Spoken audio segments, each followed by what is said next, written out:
What is up, people? Shono the King, the one and only, back here for my review for Naruto Chapter 618. And to start things off, all I have to say is holy shit. Uh, I, for one, have not been particularly fond of the last few chapters. You know what? I take that back. There has been some solid chapters, but this one, this shit right here, this shit right here, this shit right here, whoo, stanky, stanky. I mean, this chapter is just so many revelations, and it wasn't even a punch thrown. It was just like it was just so good. It was so good. It was just too good.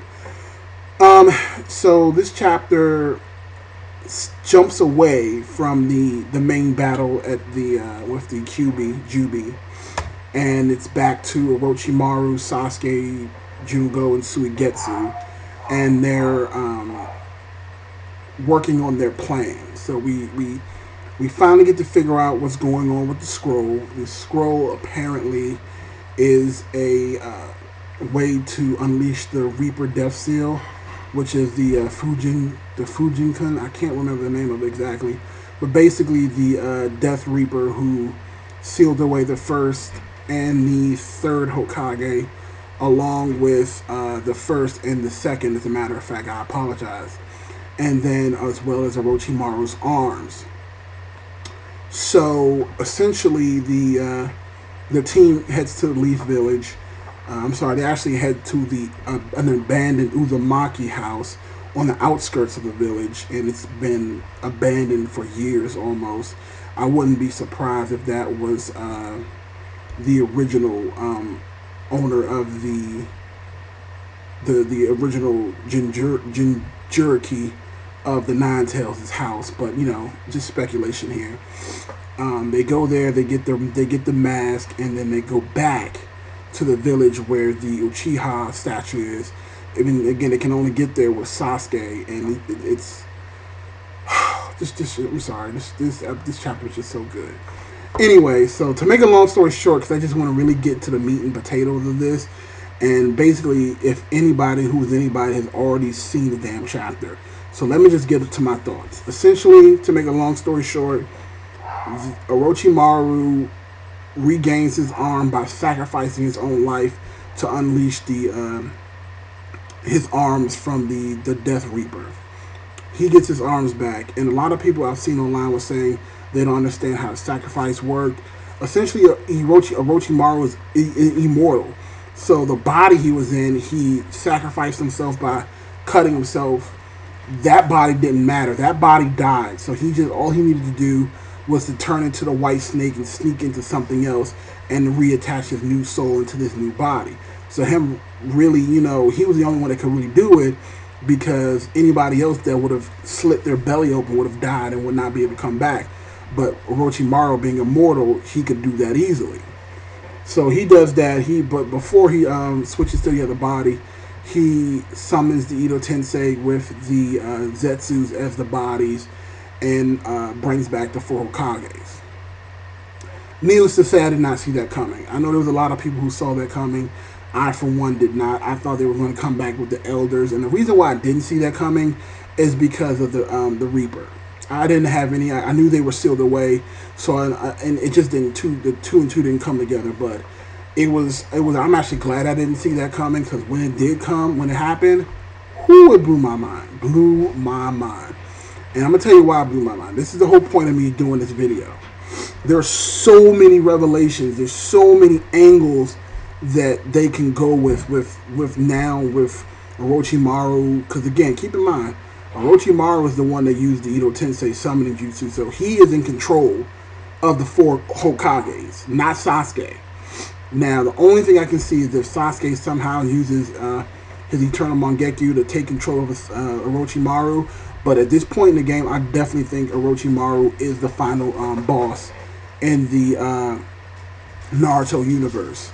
So basically, right now with the four Hokages, there's so many options. He's going to get his answers. I think next chapter we're going to get a flashback where the first Hokage will start. They will tell more about Madara. And then the second Hokage will come in and fill in more details and a little bit more down the line. And the only thing I don't see happening is the fourth revealing anything too deep, because at this point in the game we kind of already know everything around the fourth. But then again, anything's possible.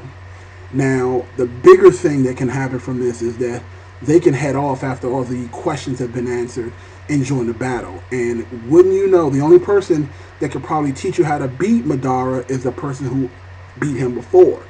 So the first Hokage versus Madara, can you just say epic? The second Hokage, hell, any of those Hokages could easily take on Obito. So, but I still feel like the Obito thing will probably end up being between Obito and Kakashi. And I'm hoping that one of those stories kind of sideways explains why Rin did what she did. Maybe one of those guys will tell us what truly happened with Rin for why Kakashi killed her, and fill in the gaps in that story as well. There's just so many plot holes that can be fixed with these Edo Tenseis being summoned. It's just, the possibilities are endless. I just cannot wait. Of course, this chapter gets a 5 out of 5, hands down. There's just no way to even talk about it either other way. The other thing I want to talk about is the fourth Hokage. Now, there have been moments, and I know you guys have seen it, where everyone keeps talking about Naruto has surpassed his mom and his dad. Naruto surpassed his dad. You have surpassed your dad. Tsunade has said it.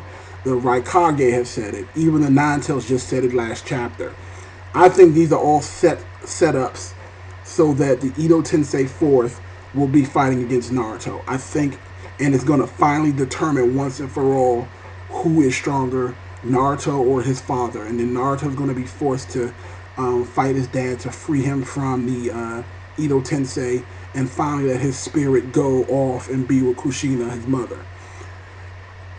There is still a strong possibility that Jiraiya can come back, and again, I'm still one of those crazy people who don't even think Jiraiya is dead, but I guess if he comes back as the Edo Tensei, I guess that almost proves that he's dead. Orochimaru could do it, because there is still one Zetsu that still has not been used yet. There was 6 total. The 4 was used for the 4 Hokages, 1 was used for Orochimaru's new body, and Jungo knocked out the other Zetsu. So it's still a ways away to see what they're going to do with that last one. They could summon Jiraiya or someone else. It's up in the air, but overall, just these guys coming out at this point in the game is such a big deal. It really is.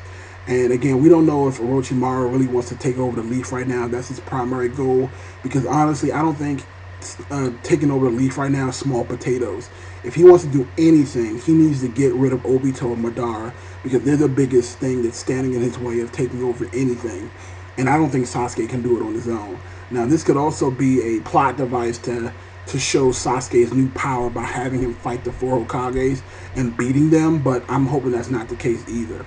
But I want to know what you guys think. What are your theories on the 4 Hokages? Why are they back?